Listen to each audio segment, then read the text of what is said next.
students of my dear students of C806 Structural Analysis and Design of Concrete Structures 2 Sectional Breeze Part. Today we will be discussing about the design for section 4, the main girder section 4.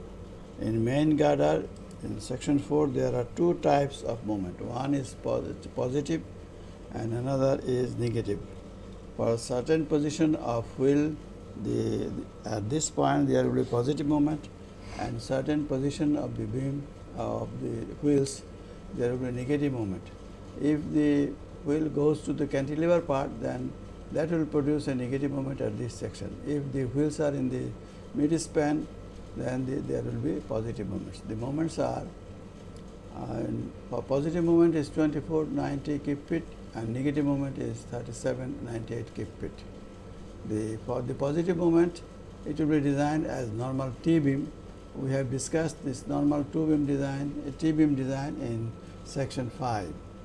And for the negative moment, this will be a doubly reinforced beam, and we have discussed doubly reinforced beam in section 3, and we have discussed this T-beam and doubly reinforced beam in C703 previously. That's why you can design this section for these two types of moment, one for positive moment as a T-beam and for negative moment as a doubly reinforced beam. In doubly reinforced beam there will be two layers of steel at the positive zone and at the top and at the bottom. But for the positive moment of 2490 there will be some positive steel in the bottom, and that's why while in designing for the negative moment, the bottom rod of the T-beam should be taken into consideration, and if there is the negative steel requirement is more, then that will govern, and if the T-beam positive moment is more, then that will govern. We will be designing the bottom portion of this T-beam first of all as T-beam, and then we will design this as negative moment for doubly reinforced beam. And whichever steel is more, we have to provide that, not twice the value.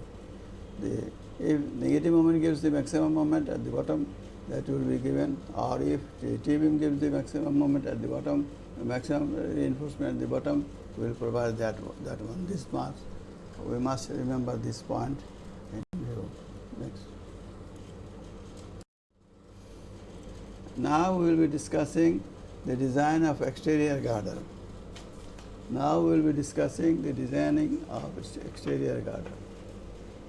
In dead load calculation, we can straightforward calculate the dead load which will be coming in this section, because there is some cantilever portion and there is a curve. That's why the section is different from the interior girder section, and we have to, depending on these dimensions, we have to calculate the dead load for the exterior girder. And here the cross-sectional area is 7 by 12 is the total cross-sectional area of the girder. There is slab is 7 inches. 7 by 12 is converted into feet, and the 7 by 12 section is up to 5.33, 5 feet 4 inches. That's why in this section there will be 7 by 12 into 5 feet 4 inch, that means 5.33 inch. And the other one is the 4 feet will be, for 4 feet there will be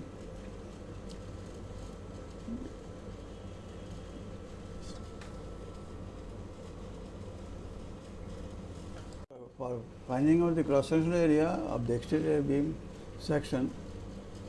The slab thickness is 7 by 12 and the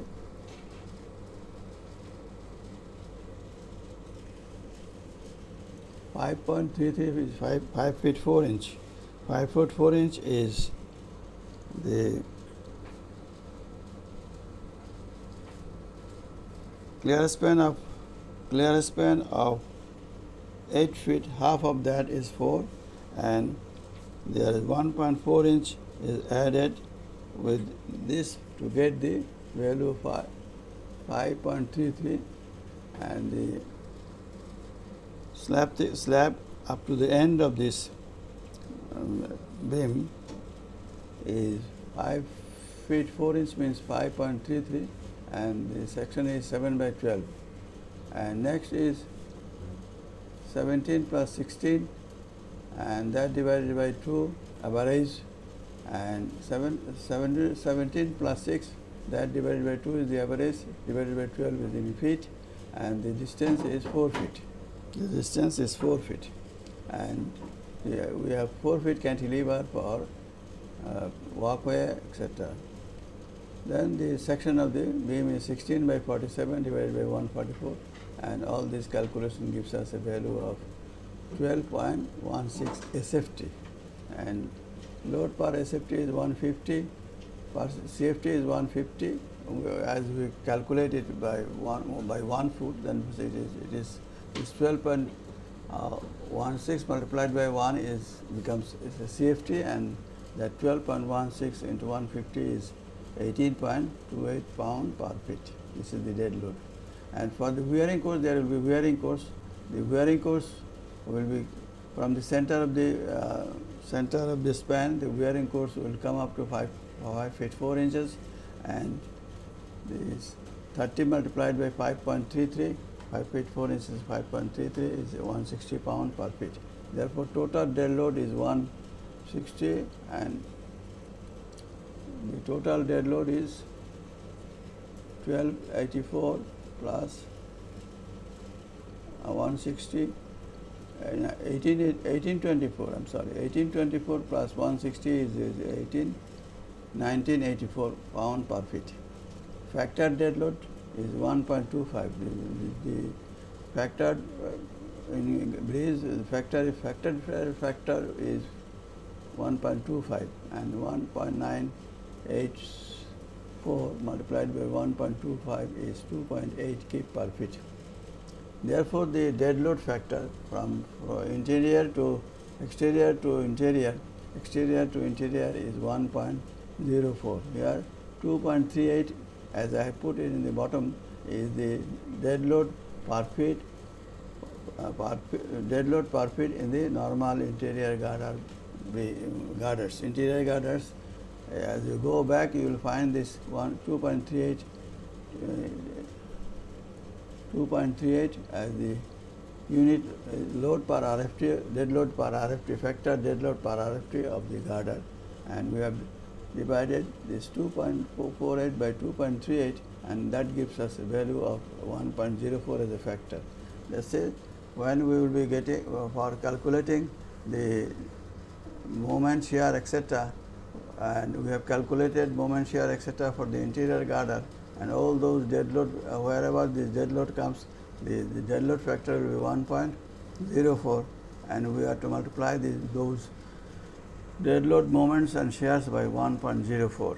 And this is the dead load consideration for exterior beam. We don't have to go for all those details for inference line and calculating values, putting these values, etc. We can just proportion the shear and moment by this load for dead load moment and shear by this 1.04 as the factor. Design of exterior girder for live load. Live load calculations for exterior girder. To make the calculation easy, wheel load is taken as 1 kip. We know that the wheel load is 16 kip, but we have just to simplify, keep it simple, we have to calculate different things from this figure, reaction, moment, etc. for the live load, and we will be doing this taking 1 kip load, and in the end, after calculating all these, getting all these values, then we will be multiplying these by 16. Then that will give us the real value. Here I have arranged this 2 kip load. The distance between center to center of the wheel is 6 feet. That's why we have put this 6 feet distance from 1 kip, left 1 kip to right 1 kip. And positioning will be that the wheel load center will be 2 feet away from the curb face. See, you will be curb. Here is curb is the raised portion of the footpath or the walkway, that is called CURB curb. And from the curb, the center of the wheel normally remains at a distance of 2 feet from that curb face. That's why we have first of all put that 2 feet. And wheel center to wheel center of truck is, we are designing this for trucks. The wheel center to wheel center for the truck is 6 feet. Then I have put this in this 6 feet in the span.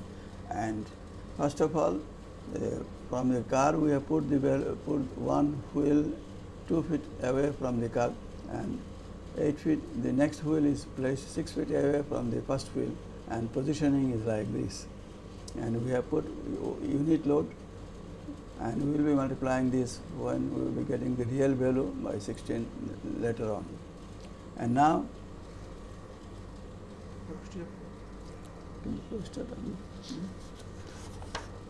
for finding out the reaction, I have used the simplified form of finding out the reaction without going from this total right hand moment or right direction moment or left direction moment. These complicated or this normal standard formula I will not use for this simple structure, as the center of this right side wheel is 2 feet away from the center of the beam, and the center to center distance is 9 feet 4 inches. Then if this 1 kip load, first of all we want to find out the right side beam is the interior beam and the left side beam is the exterior beam. And if a load is put 2 feet, the total span is 9 feet 4 inches. If a load is put 2 feet away from the right support center, then the proportion of the load to the left support will be 2 divided by 9 feet 4 inches. That means 9.33. We have put that as 2 into 1. 1 is the unit load, 2 is the distance from the center, and 9.33 is total center. And this will give us the reaction at the left support. And the next wheel is from the support is 1 feet 4 inch away, and this 1 feet 4 inch away we have this 8 and 1 feet 4 inch away means this wheel is 8 feet away from the right support. That's why as this is nearer the left support, it will give a bigger reaction. And the 6 plus 2 8, we have divided this 9. We have multiplied this 1 kip by 8 and divided by 9.33 feet. As you see that 8 multiplied by 1 divided by 9.33 kip. This gives us the reaction at left support 1.01 kip. Let 1.01 kip per kip.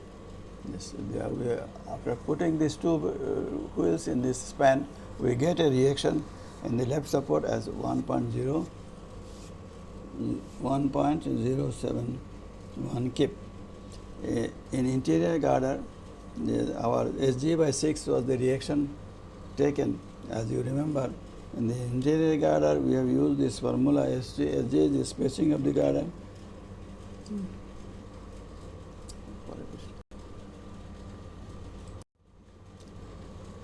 RA we have calculated by the simple form. The load was at a distance of 2 feet and load is 1 kip and the center to center distance is 9.33 feet and is 1 kip into 2 divided by 9.33. Another is 1 kip, but it is 8 feet away from the right center. That's why the reaction will be on the left center will be 8 into 1 kip divided by 9.33. That gives us a value of 1.0. After calculating, we got a value of 1.01 kip, and it's the ratio. As we have taken 1 kip, then this is to be multiplied by 16 for getting the actual value of actual reaction.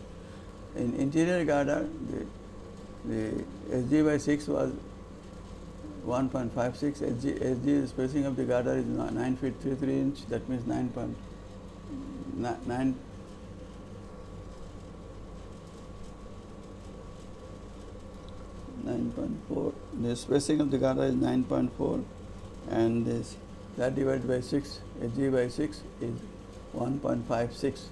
Therefore, wheel load ratio is 1.071.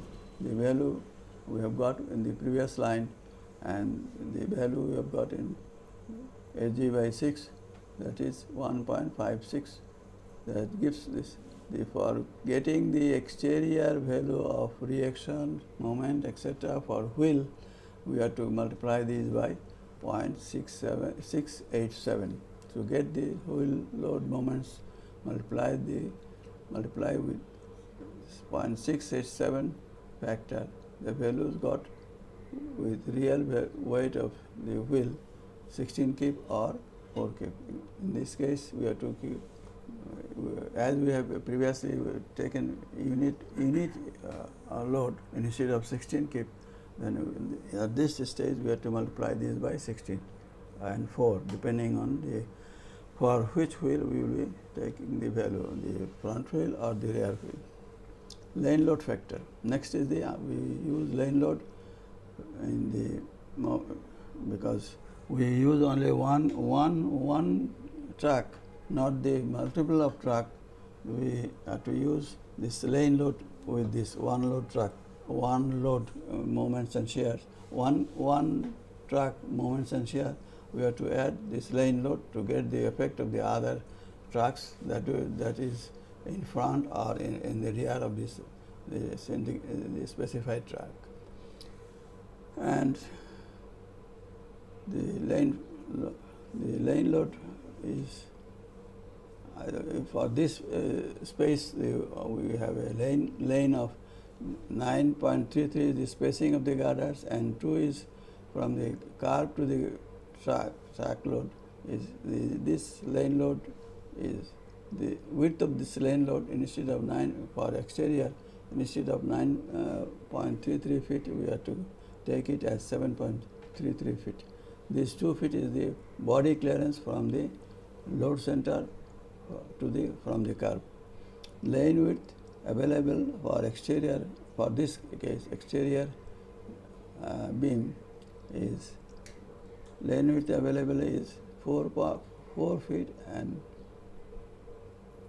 8 inch, that is 4.67 feet.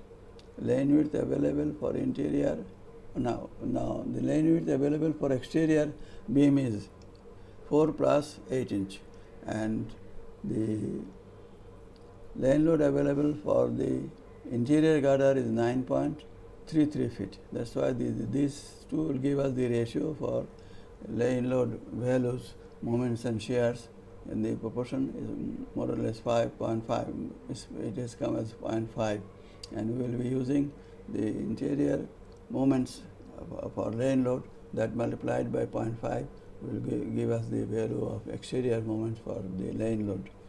Using the above multiplying factors, actual values are easily calculated for the exterior girders using proportioned lane width with respect to interior beam.